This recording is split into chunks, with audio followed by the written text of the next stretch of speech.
नमस्कार, आप देख रहे हैं वीके न्यूज और मैं युधिष्ठिर उपाध्याय। देश की सबसे पुरानी पार्टी कांग्रेस अपने डूबते भविष्य को देखकर बुरी तरह से बौखलाई हुई है और बौखलाहट का आलम यह है कि कांग्रेस पार्टी मोदी सरकार को गिरने के लिए देश के दुश्मनों से गठबंधन तक कर रही है। पिछले दिनों आपने देखा ही होगा कि सीमा विवाद जैसे संवेदनशील मुद्दे पर किस तरह से राहुल गांधी और सोनिया गांधी चीन के प्रवक्ता की तरह भाषा बोलते हुए मोदी सरकार पर हमला बोलते हुए नजर आए थे, जिसे देखकर लग रहा था कि कांग्रेस ने दगाबाज चीन से गठबंधन कर लिया है।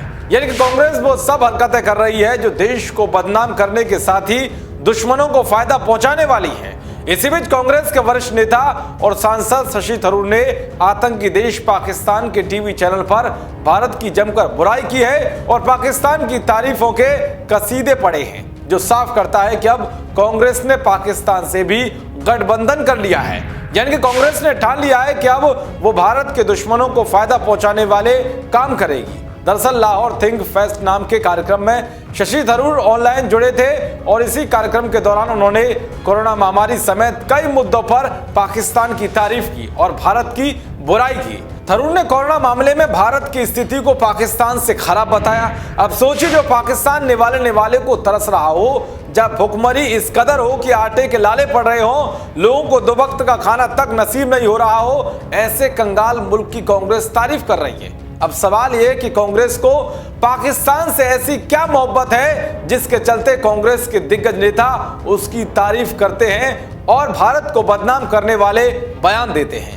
क्या कांग्रेस पाकिस्तान में चुनाव लड़ना चाहती है? तो वही थरूर ने तबलीगी जमात का पक्ष लेते हुए कहा है कि कोरोना के समय में मुसलमानों को परेशान किया गया, मुस्लिम होने की वजह से तबलीगी जमात को निशाना बनाया गया। उन्होंने कहा है कि भारत में एक दूसरे से डर का माहौल है, चीनी जैसे दिखने वाले लोगों के साथ भेदभाव होता है। शशि थरूर ने आगे कहा है कि भारत में हम यही समस्या उत्तर पूर्व के लोगों के साथ देखते हैं क्योंकि वो अलग दिखते हैं। इस तरह के भेदभाव के खिलाफ हम भारत में लड़ाई लड़ रहे हैं। तो वह पाकिस्तान के मंच से शशि थरूर के विवादित और भारत को बदनाम करने वाले बयान पर बीजेपी ने कांग्रेस को घेरा है। बीजेपी के राष्ट्रीय प्रवक्ता संबित पात्रा ने पूछा है कि क्या ऐसा करके कांग्रेस पाकिस्तान में चुनाव लड़ना चाहती है। मगर जो भी शशि थरूर जी ने कहा है, उन्होंने भारत का न केवल मजाक बनाया है, भारत को एक बहुत ही खराब परिदृश्य में और बहुत ही इन डिम लाइट डिमीन्ड इंडिया, एक तरह से भारत को एक बहुत खराब दृश्य से दिखाने की कोशिश शशि थरूर जी ने की है। ये कांग्रेस पार्टी क्या चाहती है? चुनाव लड़ना चाहती है क्या पाकिस्तान से? ये वहां पर इस प्रकार की संबोधनाएं हो रही है। पाकिस्तान के लोग आपको बहुत प्यार कर रहे हैं, आप क्या अगली बार वहीं से चुनाव लड़ने का सोच रहे हैं? राहुल गांधी, आप सच बताइए।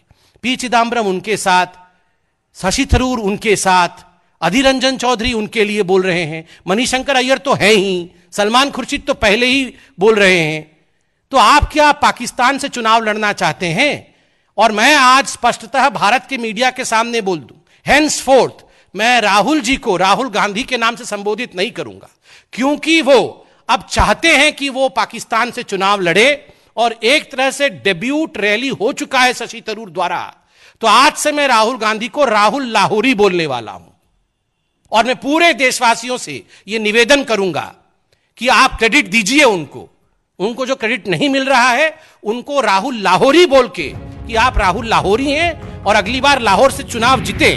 बता दें कि शशि थरूर ही नहीं बल्कि मणिशंकर अय्यर का पाकिस्तान प्रेम खुलकर सबके सामने आया था। मणिशंकर अय्यर भारत पाकिस्तान के रिश्तों में बातचीत की पहल को लेकर पाकिस्तान की तारीफ कर चुके हैं। कराची में एक कार्यक्रम में हिस्सा लेने पहुंचे अय्यर ने कहा था कि मैं पाकिस्तान से प्यार करता हूं। यदि भारत और पाकिस्तान के बीच वार्ता बहाल करनी है तो प्रधानमंत्री नरेंद्र मोदी को हटाना पड़ेगा। अब आप समझ सकते हैं कि कांग्रेस किस तरह से देश के दुश्मनों की तारीफें करने में लगी हुई है, जिसके चलते आज कांग्रेस देश से मुक्त होती जा रही है। देश और दुनिया की तमाम खबरों को पाने के लिए देखते रहिए वीके न्यूज। नमस्कार।